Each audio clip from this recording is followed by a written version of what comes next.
Hello साथीहरू, मेरो YouTube च्यानलमा हजुरहरूलाई स्वागत छ। आज चाहिँ म हजुरहरूलाई यो नेपाल विद्युत प्राधिकरणमा चाहिँ यो जुन लेभल भन्छ नि, यो लेभलहरूलाई चाहिँ तहहरूलाई चाहिँ कसरी वर्गीकरण गराएको छ र यसलाई के नामले चिनिन्छ भन्ने कुरा चाहिँ हजुरहरूलाई यसको बारेमा भन्न गइरहेको छु। अब साथीहरू यहाँ हेर्नुहोस् है, यहाँ चाहिँ के भनेको छ भने प्राधिकरणमा रहने विभिन्न प्रकारको पदको पदनाम अनुसूची 5 मा उल्लेख भए बमोजिम हुनेछ भनेको छ। अनुसूची 5 मा के छ भन्ने कुरा चाहिँ म देखाउँछु है। यसमा चाहिँ के छ भने जस्तो लेभल भयो, जस्तो हजुरको लेभल 5 भयो भने त्यसलाई के भन्छ भने पदनाम भनेको सुपरभाइजर भन्छ हो। त्यो सुपरभाइजर भनेको चाहिँ के हो? पदनाम हो है त। अब एउटा कुरा चाहिँ हजुरहरूले के बुझ्नुपर्छ भने प्राधिकरणमा लेभल 1 देखि 5 सम्म सहायक स्तर भनेको छ है। भनेको लेभल 1 देखि 5 सम्मको जम्मैले के भन्छ कम्बाइनले रूपमा भन्दाखेरि सहायक स्तरका पदहरू भन्छ, सहायक स्तर तहहरू भन्छ। अनि अर्को भनेको लेभल 6 देखि जुन लेभल 12 सम्म मात्र हुन्छ है साथी हो। यो हाम्रो विद्युत प्राधिकरणमा चाहिँ लेभल 13 भनेको चाहिँ म्यानेजिङ डाइरेक्टर हो, त्यो भनेको एउटा मात्रै हुन्छ है। अनि त्यो भनेको चाहिँ यहाँबाट जाने होइन, यो आन्तरिक बहुवाय यस्तो केही पनि होइन। त्यो भनेको चाहिँ हजुरहरूले ऐनमा पढ्नुहुन्छ कसरी हुन्छ म्यानेजिङ डाइरेक्टर भनेर चाहिँ। अनि अर्को जुन यो लेभल 6 देखि लेभल 12 सम्म छ त्यसलाई चाहिँ के भन्छ त भन्दाखेरि अधिकृत स्तर भन्छ है। अधिकृत स्तर भनेको चाहिँ लेभल 6 देखि 12 सम्मकोलाई के भन्ने रहेछ? अधिकृत स्तर भन्छ साथीहरू। अब म चाहिँ यहाँ हजुरहरूलाई यो जुन यो पद र तह छन्, तह नाम छन्, यो पद नाम छ, यसको बारेमा जानकारी दिन गइरहेको छु।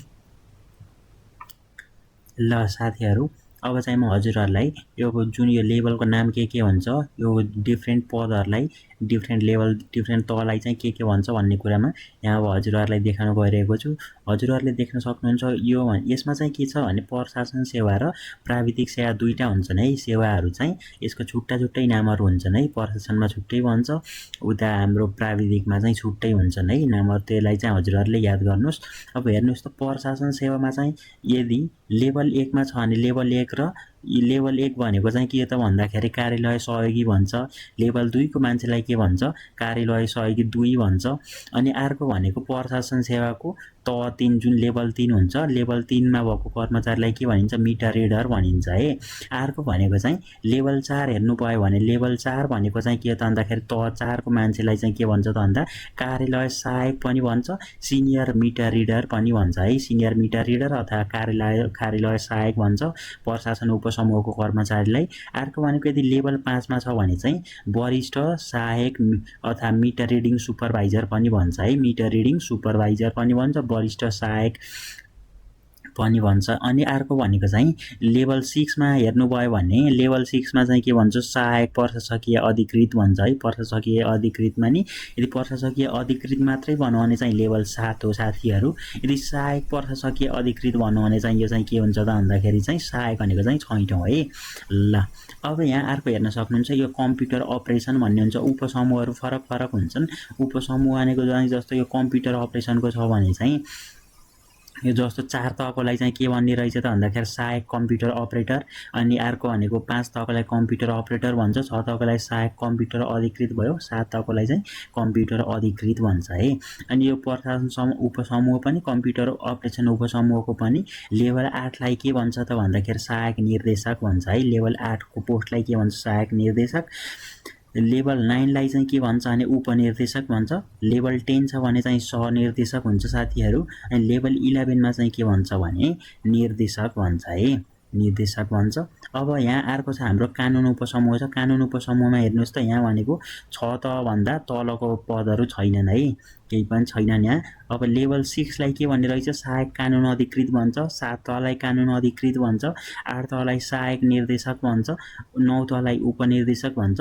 अनि अर्को 10 तहलाई के भन्छ? लेभल 10 लाई सहनिर्देशक भन्छ है। अनि 11 लेभललाई त के भन्ने भयो? निर्देशकै भन्छ है साथीहरू। त्यस्तै जस्तो हेर्नुहोस् त, यहाँ मैले प्रशासन समूह हेरेँ। अब लेखा समूह हेरौँ हामीले। लेखा समूहमा चाहिँ के छ भने लेखा समूहमा चाहिँ तह 3 को कर्मचारीहरू हुन्छ। कर्मचारीलाई चाहिँ के भन्छ त भन्दाखेरि क्लर्क भन्छ है। 3 तहको कर्मचारीलाई, 4 तहको लागि के भन्छ सहायक लेखापाल पनि भन्छ अथवा सहायक स्टोर किपर पनि भन्छ है। अनि अर्को भनेको 5 तहको लागि चाहिँ लेखापाल भन्छ अथवा स्टोर किपर पनि भन्छ है। अनि अर्को भनेको लेभल 6 को लेखा समूहको कर्मचारीलाई के भनिन्छ सहायक लेखा अधिकृत हुन्छ। 7औं भनेको चाहिँ लेखा अधिकृत हुन्छ साथीहरू।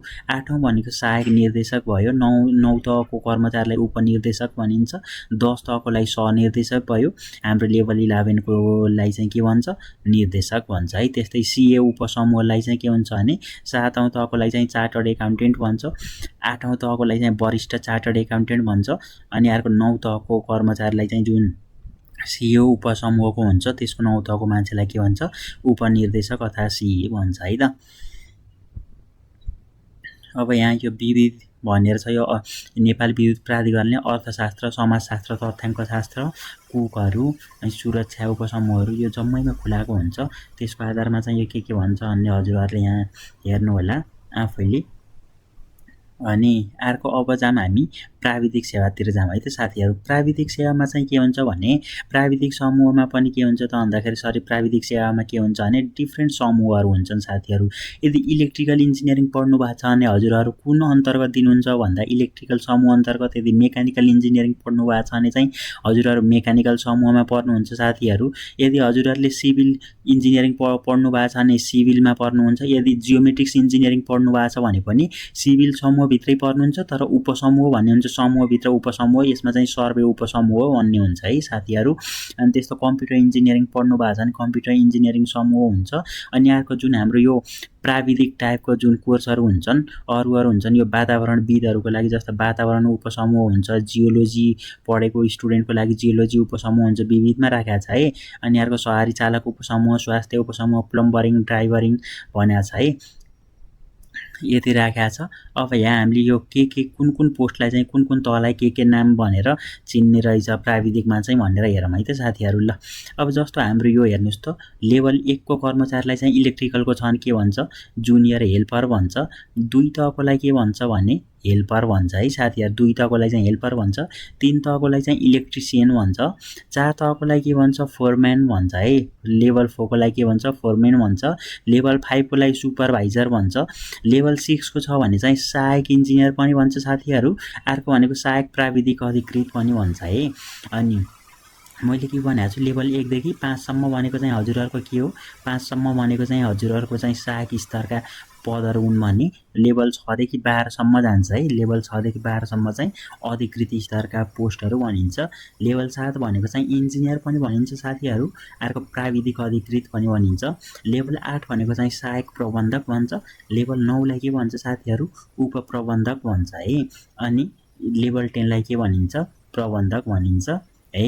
अब यो भनेको इलेक्ट्रोनिक्स उपसमूहको लागि जस्तो इलेक्ट्रोनिक्स इन्जिनियरिङ पढ्नु भएको छ भने पनि 10 तहको पनि त्यही हुन्छ नाम। 9 तह भयो।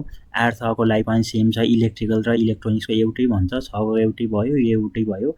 मात्र यहाँ के फरक छ भने जस्तो हजुरहरूले 3 तहमा हेर्नुभयो भने इलेक्ट्रोनिक्स उपसमूहको लागि के भन्छ जुनियर टेक्निसियन भन्छ। इलेक्ट्रिकलको लागि चाहिँ इलेक्ट्रिसियन भन्छ। अर्को 4 तहको लागि चाहिँ फरमेन पनि भन्छ। अर्को कम्युनिकेसन इक्विपमेन्ट अपरेटर पनि भन्छ है। यो नाम पनि भनेर चिनिन्छ इलेक्ट्रोनिक्स उपसमूहको लागि। अर्को भनेको 5 तहको लागि सुपरभाइजर पनि भन्छ। अनि अर्को सिनियर कम्युनिकेसन इक्विपमेन्ट अपरेटर पनि भन्छ। अब योहरू भनेको त तलको त जम्मै एउटै छ है। इलेक्ट्रिकल इलेक्ट्रोनिक्स जम्मैको लागि एउटै भइहाल्यो। अरू इन्जिनियरिङ मेकानिकलहरूको लागि पनि सेम हुन्छ है साथीहरू। यसमा पनि हेर्नु त जुनियर हेल्पर हुन्छ लेभल 1। 2 तह भनेको हेल्पर। 3 तह जुनियर मिस्त्री हुन्छ। उता इलेक्ट्रिकलमा के भनेको थियो इलेक्ट्रिसियन भनेको थियो साथीहरू। हेर्नु त 3 तहको लागि इलेक्ट्रिसियन, मेकानिकलको लागि चाहिँ जुनियर मिस्त्री भन्छ। फोरमेन भयो लेभल 4 भनेको। 5 भनेको सुपरभाइजर भयो। 6, 7, 8, 9, 10 भनेको त माथि इलेक्ट्रिकल जे भनेको थियो त्यही भइहाल्यो है नाम चाहिँ। अब जस्तो यहाँ पनि हेर्न सक्नुहुन्छ सिभिलको लागि चाहिँ के भन्ने रहेछ जुनियर हेल्पर, जुनियर टेक्निसियन भयो। फरमेन, सुपरभाइजर अथवा ड्राफ्टमेन पनि भन्छ है 5 तहको लागि चाहिँ। अनि सहायक इन्जिनियर भयो, इन्जिनियर, प्राविधिक अधिकृत, यो जम्मै सेम छ तलको तहको लागि। अनि यहाँ यो सर्वे इन्जिनियर भनेको चाहिँ जियोमेट्रिक इन्जिनियरिङ पढेको स्टुडेन्टलाई चाहिँ दिनुहुन्छ है सर्वे उपसमूहमा एक्जाम। यहाँको उहाँहरूलाई चाहिँ सर्वे इन्जिनियर अथवा सर्वे अधिकृत पनि भन्छ है 7 तहको लागि चाहिँ। अनि 5 तहकोलाई चाहिँ सर्भेयर भन्छ है। अनि चौथो तह छ भने चाहिँ सहायक सर्भेयर भन्छ। साथीहरू कम्प्युटर इन्जिनियरिङ छ भने नि हेर्न सक्नुहुन्छ 7, 8, 9, 10 भनेको छ। 7, 8, 9, 10 को लागि चाहिँ के भन्छ त्यही सेमै भइहाल्यो हाम्रो इन्जिनियरिङको लागि है त। यहाँ विविध समूह भनेर दिएको छ। यो विविध समूहको लागि चाहिँ आफै अब हेरेर पनि हजुरहरूले बुझ्न सक्नुहुन्छ होला। अब यस्तै कुराहरू एनइएको बारेमा अन्य केही कुराहरू हजुरहरूलाई जान्न इन्ट्रेस्ट लाग्यो भने चाहिँ हजुरहरूले कमेन्ट गर्नु होला। म हजुरहरूको विचारहरूलाई चाहिँ हजुरहरूको क्वेसनलाई चाहिँ म पुरा गर्ने प्रतिबद्धता गर्दछु। हस्, धन्यवाद।